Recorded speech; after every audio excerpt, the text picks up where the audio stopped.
제가 하나님 앞에 공부해 드리겠습니다. 크게 외치라. 목소리를 아끼지 말라. 내 목소리를 나팔같이 높여 내 백성에게 그들의 허물을 야곱의 집에 그들의 죄를 알리리라. 그 다음에 11절 여호와가 너를 항상 인도하여 메마른 곳에서도 내 영혼을 만족하게 하며 내 뼈를 견고하게 하리니 너는 물된 동산 같겠고 물이 끊어지지 아니하는 샘 같을 것이라. 아멘. 우리의 심령이 이렇게 될 줄 믿습니다. 물이 끊어지지 않는 그런 얘기를 원합니다. 오늘 주제는 외치는 자의 소리라는 주제로 이제 여러분과 함께 나누기를 원합니다. 오늘도 하나님은 한 사람을 찾으십니다. 여러 사람을 찾는 게 아니라 단 한 사람, 여러분 한 사람. 그래서 오늘도 여러분들은 주인공이 되시기를 주의 이름으로 축원합니다. 기도는 소심한 사람이었습니다. 그런데 디모데서 6장 10절에 보면 너 하나님의 사람아, 너는 하나님의 사람이다. 기도원이 얼마나 소심했습니까? 손덩어리 하나 갖다 놓고 하나님 일을 시키니까 손덩어리 하나 갖다 놓고 오늘 밤새내 요 손덩어리에 이슬이 닿지 않게 하옵소서 라고 기도하니까 하나님 또 들어주죠. 그러면은 이 땅을 지면은 하나도 안 젖고 이 손덩어리만 또 물이 젖게 해주시옵소서. 그러고 또 기도하잖아요. 하나님을 그렇게 시험을 하는데 얼마나 소심한 사람입니까? 그래도 하나님께서 뭐라 그래요? 너 하나님의 사람아. 여러분 한 사람이 여러분의 사람이 될 줄로 믿습니다. 그래서 우리는 외치는 자의 소리, 이제 이거를 읽는데 오늘 1절부터 14절까지인데 오늘 11절에도 뭐라 그래요? 여호와가 너를 항상 인도하여 메마른 곳에서도 그랬어요. 메마른 곳에서도 네 영혼을 만족시켜준대요. 만족시켜줘. 얼마나 감사한 일입니까? 우리가 이 하나님의 말씀은 하나님의 감동으로 된 말씀이거든요. 이거는 어떤 소설책이 아니란 말이에요. 그런데 우리는 모든 사람들이 이 성경 속에서 정말 크고 비밀한 것들이 들어있음에도 불구하고 크고 비밀한 것에 하나님의 뜻을 찾지를 못하는 거예요. 나의 말씀으로 받아들이지를 못하니까 외쳐지지가 않는 거예요. 봐보십시오. 우리가 메마른 곳에서도 내 영혼을 만족하게 해준대요. 하나님이. 메마른 곳에서도 내 영혼을 만족하게 하면 뭐라 그래요? 네 뼈를 견고하게 해준대요. 요거는 기적이지 않습니까? 기적이잖아요. 그래서 뭐라 그래요? 크게 외쳐라. 목소리도 아끼지 말라고 하나님이 말씀하시거든요. 목소리도 아끼지 마라. 나팔같이 높여 내 백성에게 그들의 허물을 야곱의 집에 그들의 죄를 알리라. 이거는 무슨 말이냐? 하나님께서는 외치는 자의 소리가 있어야 되는데 첫 번째는 형식적인 신앙을 책망하라는 거예요. 우리가 바로 서서 하나님의 말씀, 언약의 말씀을 내 말씀으로 받아들이고 이 말씀의 주인공이 되었을 때 외쳐지지 않겠습니까? 항상 가서 전도를 하고 싶어도 마귀 새끼가 우리 스스로의 양심 속에 어떻게 집어넣느냐. 야 니나 잘해. 니나 잘해 이렇게 말하거든요.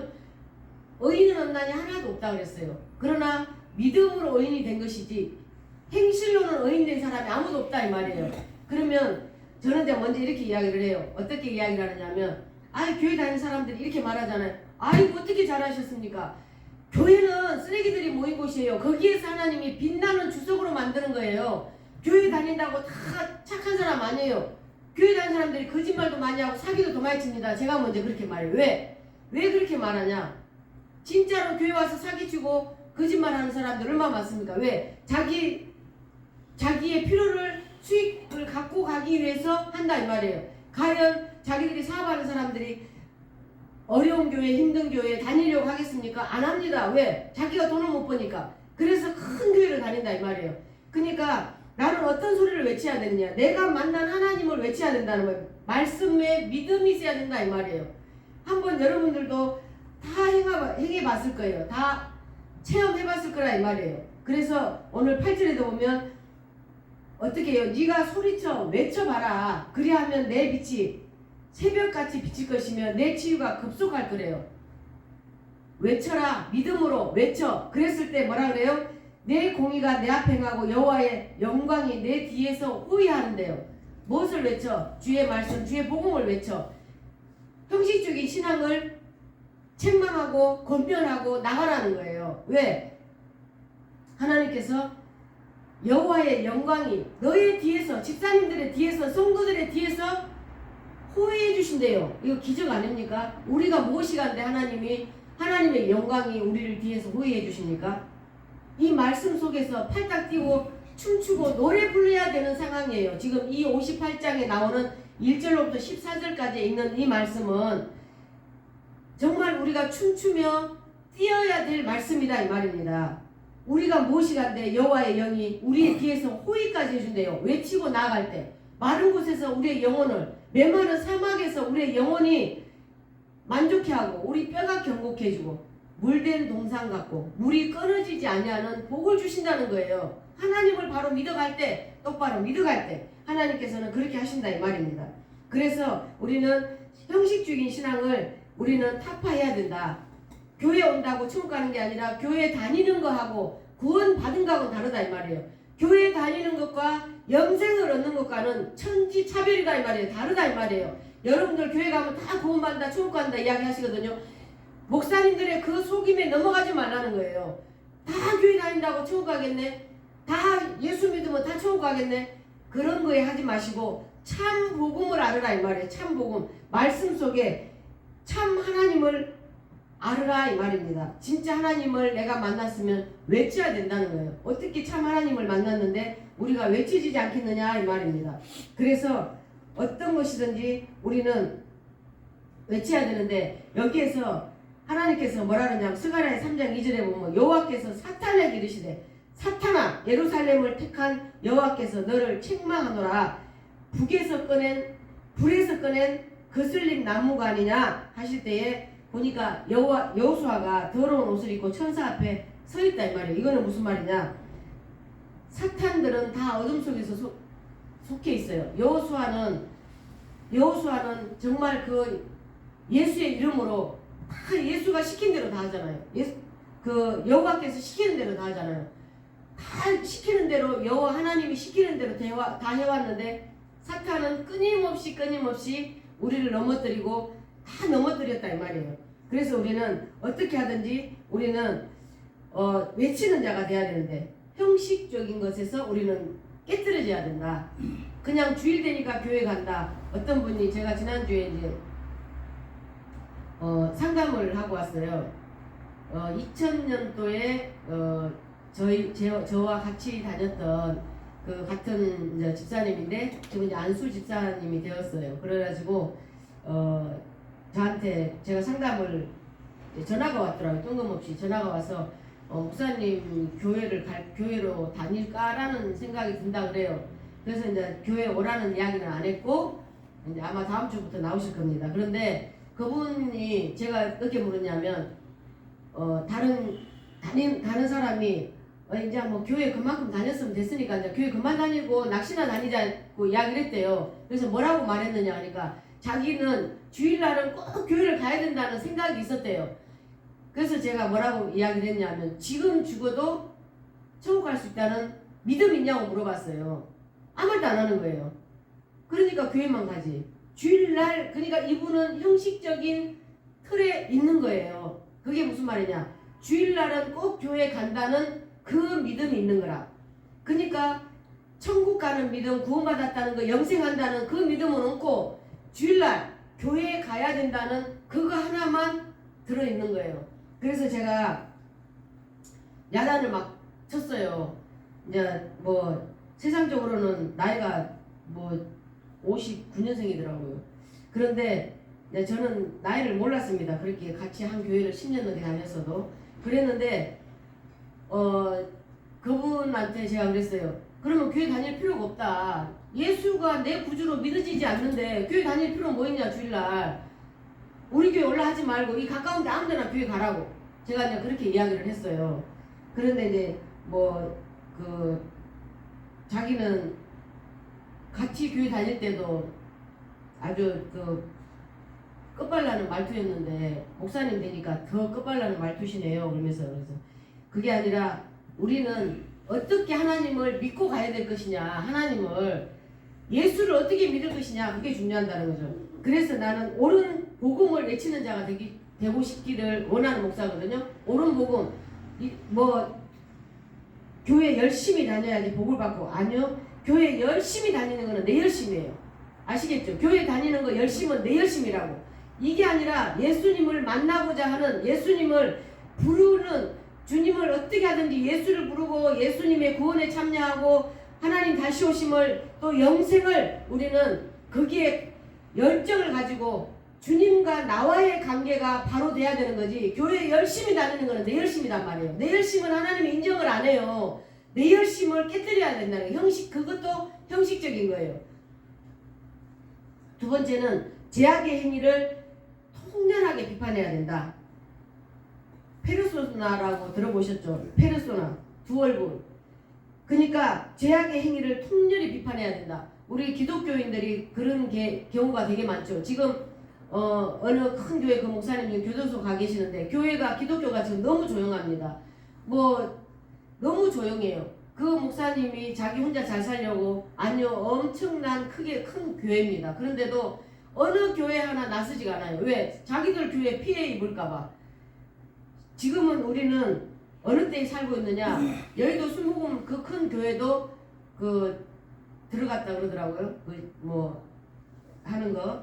그래서 우리는 어떻게 하느냐? 제약의 행위를 통렬하게 비판을 해야 되는데, 페르소나, 두 얼굴 가지지 말고 오직 내 안에 제약이 있다는 것을 자꾸 끄집어내야 돼요. 우리가 선과 악이 우리 속에 있다 그러잖아요. 어떤 사람이 이렇게 말합니다. 예수가 내 안에 있는데 마귀가 어떻게 들어와? 맞아요. 그런데 들어옵니다. 왜 들어와? 자유의지 때문에. 주님이 아무리 우리를 이끌고 가려 해도 우리의 생각 때문에 예수님의 자리를 마귀에게 내줘버리잖아요. 우리 생각 때문에 마귀에게 나를 내줘버리는 거거든요. 그거를 아셔야 되는데, 어떤 목사님들은 마귀의 이야기하면 그거는 잘못된 거다. 귀신 이야기하면 그거 잘못된 거라고. 목사님들조차도 그렇게 이야기하시면 안 된다 이 말이에요. 분명히 성경 신약에도 구약에도 마귀는 존재해요. 귀신도 존재해요. 분명히 있습니다. 그러나 우리 심령 속에 예수님이 우리 속에 성령님으로 계시지만은 자유의지 때문에 내가 성령님의 자리를 밀어버린단 말이에요. 내가 무엇에 머릿속에 가득 들어있느냐는 거예요. 물욕이 가득 들어있다. 악몬의 신이 계속 들어있다. 돈 때문에 유혹에 빠지면 마귀에게 뭐를 내줘요? 생각을 내주고 이 자리를 내준다 이 말입니다. 그래서 우리 안에 있는 제약의 행위를 페르소나 두 얼굴을 가지고 있는 내 속에 있는 두 얼굴을 깨뜨리라는 거예요. 두 얼굴을 깨뜨려라. 나를 쳐다보는 순간 예수 믿으십니까? 이 얘기를 들을 수 있는 우리가 돼야 되지 않겠습니까? 아멘. 그래서 우리는 어떻게 하든지 우리는 제약의 행위를 통렬하게 비판해야 된다. 우리 속에 있는 계시록 2장 5절에 보면 그러므로 어디에서 떨어졌는가를 생각하고 그랬어요. 우리 안에 뭐가 들어있는지, 내 속에 무엇이 주인되어 있는지 그거를 우리는 돌아보라는 거예요. 뭐라고 그럽니까? 계시록 2장 5절 첫 행위를 가져라. 너가 처음 나 만났을 때 그 첫사랑을 가져라. 너의 그 첫 행위를 가져라는 거예요. 만일 그리하지 아니하고 회개하지 아니하면 내가 내게서 내 촛대를 옮겨버린다는 거예요. 그게 뭐예요? 교회 열심히 다닌다 그래서 교회 열심히 다닌다 그래서 구원받는 것도 아니다. 열심히 다닌다 해서 영생 얻는 것이 아니다. 성도 교인일 뿐이에요. 교인. 그래서 우리는 교인이 되면 안 된다는 거예요. 제가 우리 단톡에 꼭 필독이라고 제가 올려드렸죠. 그거 보면은 정말 그분은 이제 안타깝게 어렸을 때부터 질환으로 인하여 살아가다가 결국은 하나님이 일찍 부름을 받아서 가셨습니다. 목사라고 왜 일찍 죽냐? 하나님의 뜻이 다 됐으면 가는 거예요. 장로 하나님의 뜻이 다 됐으면 가는 거예요. 목사고 장로고 일반이고 기업인들 안에 내가 돈만 뭐라 그랬습니까? 그 삼성의 이건희가 내가 돈으로라도 내 전재산을 주더라도 내가 더 살고 싶다라는 이야기를 할 정도인데 우리의 생명은 하나님께 달려있다 이 말이에요. 그런데 그분조차도 하나님을 만나서 오직 하나님의 복음만 전하다가 돌아가셨다 이 말입니다. 우리 가까운 순천에도 보면 강남중앙교회 벌써 20년이 돼갑니다. 그 목사님도 항상 기도하시기를 축도까지 하고 내가 그대로 죽기를 바란다고. 근데 축도하고 그 자리에서 하나님이 불려갔어요. 그러니까 이게 생방송이 다 돼버렸어요. 왜? 교회가 크니까 CC카메라 그 방송 동영상에 있었는데 축도하고 돌아가셨어요. 하나님이 그만큼의 분량, 그런 만큼의 분량, 내가 너를 예를 들어서 뭐 얼마 정도의 그 주의종으로 쓰겠다, 얼마 정도의 장로로 쓰겠다라는 그 기한이 다 되면 하나님은 평강을 눈물 없는 곳, 한숨 없는 곳, 수고와 아픔이 없는 곳으로 하나님이 우리를 움직여 가신다 이 말입니다. 그렇기 때문에 우리의 시간이 얼마나 있는지를 몰라요. 우리의 시간대가 얼마나 남아 있는지 모른단 말입니다. 그렇기 때문에 제가 지난번에 한번 보내드렸던 우리 그분 또 김보영 목사님, 박보영 목사님과 의사였지만은 38세에 너무 세상적으로 많이 사는 거죠. 너무 세상적으로 도박도 하고 막 이렇게 살다 보니까 이혼을 했어요. 그러고 나서 자기 할아버지도 목사, 아버지도 목사인데 이분이 한 번씩 의사들이 다는 아니겠죠. 이제 이분이 하시는 말씀을 빌리자면 한 번씩 원정을 외국을 가면 도박하고 온다는 거예요. 그래서 이 목사님도 38세 이전에 이혼을 하고 의사로 있으면서 처가가 엄청 부잣집이었대요. 그래가지고는 뭐 이제 그 처가 덕을 먹고 살았다 이렇게 말하더라고. 그러니까 이제 이 목사님도 막 외국에 가가지고 그것도 하고 나쁜 짓을 입에 담을 수 없는 나쁜 짓을 다 하면서 살았대요. 그런데 어떻게 해가지고 하나님을 만나게 돼서 목사가 되고 나서 불량배들만 모아서 이 청년 사역을 하기 시작을 했어요. 그러니까 처음에는 그 불량배들을 보면서 자기를 보고 자기라고 생각을 하고 처음에는 패기도 하고 감금도 시키고 이러면서 이제 그 하나님하고 같이 그 청년들과 같이 돼서 지금 미국에서 유명한 엄청난 대형 교회들을 이끌어가는 청년들이 됐다 이 말이에요. 자기들이 키운 이 목사님이 키운 청년들이 그래가지고 이제 그러는데 그 아버지가 하시는 말씀이 뭐라 그러느냐면 지금 100세래요. 올해 100세인데 아버지가 목사님인데 뭐라 그러냐면 가면은 계속 우신대요. 우시는데 뭐라고 우시느냐면 나는 내가 한 줄 알았어. 내가 한 줄 알았어. 다 내가 한 줄 알았어. 왜? 아픈 사람 손 얹고 기도하면 내가 손 올려서 낫은 줄 알았어. 그러면서 회개를 계속 하고 다니신다는 거예요. 그 100세 된 아버지가 다 내가 교회가 커진 것도 내가 한 줄 알았어. 성도가 잘 된 것도 내가 한 줄 알았어. 그러면서 계속 울더라는 거예요. 그 모습을 바라보면서 더 도전이 되고 본인도 더 자기가 깎아지고 내려지더라는 거예요. 근데 지금 요 목사님 나이가 지금 73인가 4인가 되는데 자기가 다 유혹은 이기는데 여자 유혹, 음욕은 자기가 유혹에서 이길 수가 없더라는 거예요. 그래서 몇 번 손에 흉터가 지도록 어떤 것도 다 이겨내는데 그 혼자 남자 목사님 혼자서 목회를 해나가는데 얼마나 여자들이 많이 왔겠어요. 그럴 때마다 그 음욕을 가장 세더라는 거예요. 그래가지고 그 주먹을 쥐고 벽을 치기도 하고 그러면서 자기가 이겨내서 지금 73세인가 될 때까지 76세인가 될 때까지 지금 바르게 목회를 해나가는데 이분은 자기가 오늘 죽어도 된다는 그 믿음으로 복음 전파를 하는 거예요. 계속 하는 거예요. 저는 이분을 보면서 그래 목사님 하나님께서는 목사를 세울 때는 분명히 이유가 있을 것이다. 목사 한 수 받고요. 목사 한 수 받고 1년 돼서 돌아가신 분, 목사 사역하시다가 한 달 사역하시다가 돌아가신 분, 뭐 50년 하시다가 가신 분들도 계시고, 그러니까 하나님께서 우리를 인도하신다는 거예요. 방금 우리 여기 읽었던 것처럼 뭐라고 되어 있습니까? 하나님의 영광이 네 뒤에서 호위해 줄게. 너는 믿음으로 가거라는 거예요. 믿음으로 움직여라는 거예요. 네 힘으로 뭐를 했냐? 네 힘으로 할 수 있는 게 하나도 없다는 거예요. 그래서 위선적인 우리는 뭐라 하냐면 세 번째는 위선적인 종교인에서 돌이키게 하는 거예요. 돌이켜라. 위선적인 거, 거짓, 가짜 신앙에서 돌이키라는 것입니다. 그래서 우리는 어떻게 하든 그 확정편향이라는 말 들어보셨죠? 확정편향. 이 말은 뭔 말이냐면 내 가치관을, 내 신념을 어디다 맞춰요? 내 기준에 맞추는 거예요. 내 기준에. 그러니까 교회가 크고 목사님이 점잖하고 목사님이 그냥 거룩해 보이니까 천국 갈 것 같지만 하나님 보시기는 아니라는 거예요. 그거 보지 말라는 거예요. 그 목사의 입에서 어떤 말씀이 나오느냐가 중요한 거예요. 그 목사의 입에서 세상 말이 나오느냐, 세상 유행가가 나오느냐, 하나님의 복음의 말씀이 나오느냐, 천국 영생이 나오느냐는 거예요. 거기에서 저 사람이 하나님의 선택받은 목사인지 이미 물들어버린 목사인지를 구분하라는 거예요. 교회가 크다고 그 교회가 다 천국 가는 게 아니라 단 한 영혼일지라도 하나님께서는 그 영혼을 위하여 십자가를 세웠다는 거예요. 십자가에서 못 박혀 돌아가셨다는 것입니다. 그것을 여러분들이 아시라 이 말이에요. 확증편향, 내 판단에, 내 기준에 교회를 판단하고 정죄하지 말라는 거예요. 목사를 제가 그랬습니다. 지난주에 그 안수 집사님을 만났을 때 뭐라고 이야기했느냐면, 어디 교회를 가든 목사 설교가 판단이 되고 정죄가 되거들랑 빨리 그 교회에서 나오라 그랬어요. 죄짓지 마라 그랬어요.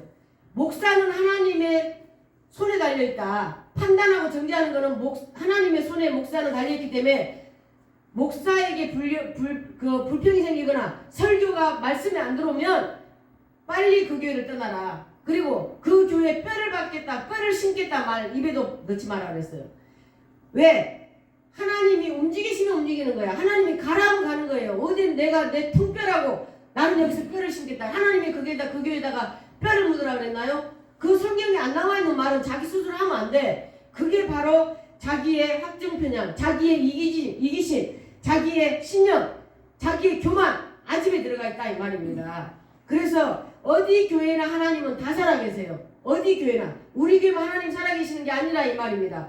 그렇기 때문에 항상 저는 그래서 우리 성도들이 좀 힘들어하면 여유있게 보내드리는 것은 가서 신앙생활 잘하십시오라고 보내드리는 거는, 어디나 하나님은 계시지만 구원받고 영생 얻는 거는 자기 몫이라 이 말이에요. 자기 몫. 하나님이 아무리 자기를 부르짖어라, 제발 좀 부르짖어라, 제발 나한테 구해라, 제발 내 음성 좀 들어보고자 했다 그래도 여러분들이 구하지 않고 부르짖지 않는데 하나님이 어떻게 여러분들에게 가까이 올 수 있습니까? 오죽해서 문을 두드릴게, 문 좀 열어봐라, 내가 들어가서 너는 나하고 먹고 나는 니하고 같이 더불어 먹어보자, 오죽했으면 하나님이 그렇게 말씀하시겠느냐 이 말입니다. 그렇기 때문에 위선적인 종교인에서 떨어져 나와야 된단 말이에요. 위선적인 것. 그래서 에스라가 회개하잖아요. 우리 하나님이요, 이렇게 하신 후에도 우리가 주의 계명을 저버려 싸우니, 에스겔서 9장 10절에 그렇게 나와 있습니다. 에스라가 회개하잖아요. 하나님께서 이 모양 저 모양으로 다 지켜주시고 인도해주시고 보여주셨음에도 불구하고 불순종하고 그랬다 이 말이에요. 계명을 저버리고. 그러니까 뭐라 그래요? 우리 하나님이요, 이렇게까지 하신 후에도 우리가 주의 계명을 저버려 싸우니 이제 무슨 말씀을 하오리까? 우리가 뭐라고 말하겠습니까? 하나님 이렇게까지 우리를 도와줬는데 우리가 주님 앞에 무슨 말을 하오리까 이 말이에요. 그래서 우리는 어떻게 하든 위선적인 종교에서 우리는 돌이켜야 되는데, 하나님께서 우리에게 날마다 부르짖으래요. 왜 부르짖어? 네 영혼을 만족하게 해줄게. 네 뼈를 견고하게 해줄게. 너는 물된 동산같이 물이 끊이지 않는 삶을 살게 해줄게. 제발 나를 좀 찾아봐. 뭐라 그래요? 형식적인 신앙에서 벗어나라. 죄악의 행위를 통렬하게 좀 버려. 위선적인 종교에서 탈피를 좀 해버려. 옷을 벗어버려. 거짓에서 가짜에서 벗어버려. 이렇게 말씀하시는 거예요. 플라톤 명언 중에 이런 말이 있습니다. 당신의 아내가 진심으로 완벽하다고 말하는 당신은 미친 여자와 결혼한 것이다. 들어보셨죠? 들어보셨나? 고개 흔드네. 당신의 아내가 진심으로 완벽하다고 말하면 당신은 미친 여자와 결혼한 것이다. 그러니까 완벽하지 않다는 말입니다. 절대 사람은 완벽하지 않다는 것입니다. 그래서 그러면서 타인의 결점은 뭐라 그래요? 타인의 결점은 내 눈앞에서 보여. 남편 아내의 결점은 내 눈앞에서 보여. 그러나 내 결점은 등 뒤에서 있다 이 말이에요. 등 뒤에 웃기지 않아요?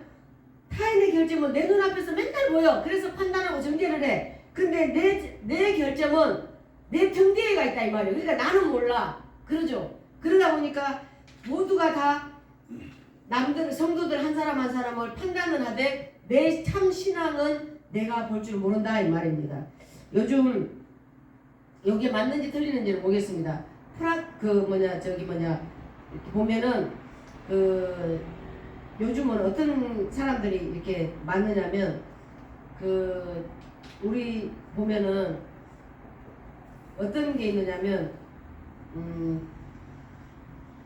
제가 이번에 최근에 뉴스를 봤는데 이런 게 있더라고요. 빵 2개 훔쳐먹고 20년을 복역하고 살다 나온 사람이 있더라고요. 우리 옛날에 장발장 이야기 나오죠. 장발장하고 똑같은 이야기예요. 그런데 장발장 같은 경우도 20년을 복역했잖아요. 그래가지고 나왔는데 사제관에 들어가니까 신부가 막 밥도 주고 이불도 깨끗하게 새로 깔아주고 옷도 주고 막 이랬잖아요. 그런데 잠을 딱 잘라가 눈을 딱 뜨니까 뭐가 있었어요? 은접시가 있었어요. 옆에 보니까 또 희한한 저 갖다 팔면 참 돈 되겠다라는 게 있는 거예요. 그러다 보니까 막 양심에서 싸우는 거예요. 내가 저거를 갖다 가지고 가서 팔면 또 걸리면 교도소 또 가는데 이렇게 잘해주는 신부님의 있는 요거를 내가 훔쳐가야 되나 말아야 되나를 밤새 하다가 새벽녘에 결국은 자기에게 져서 그걸 훔쳐가지고 나가다가 순찰도는 경찰한테 딱 걸리잖아요. 걸리니까 교도소를 갔어요. 그러니까 경찰이 신부님한테 전화를 해요. 근데 신부님이 막 급하게 쫓아오면서 양손에 뭐를 들고 와요? 촛대를 들고 오잖아요. 막 와가지고 뭐라 그래요?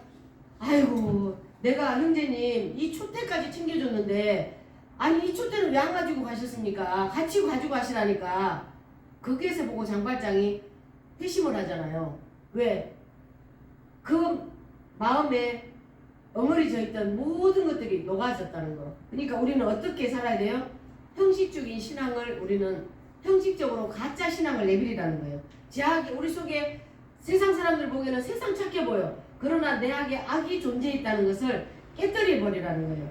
위선적인 종교 이런 것들을 다 깨뜨려 버리고 오늘도 우리는 어떻게 살아요? 외치는 자.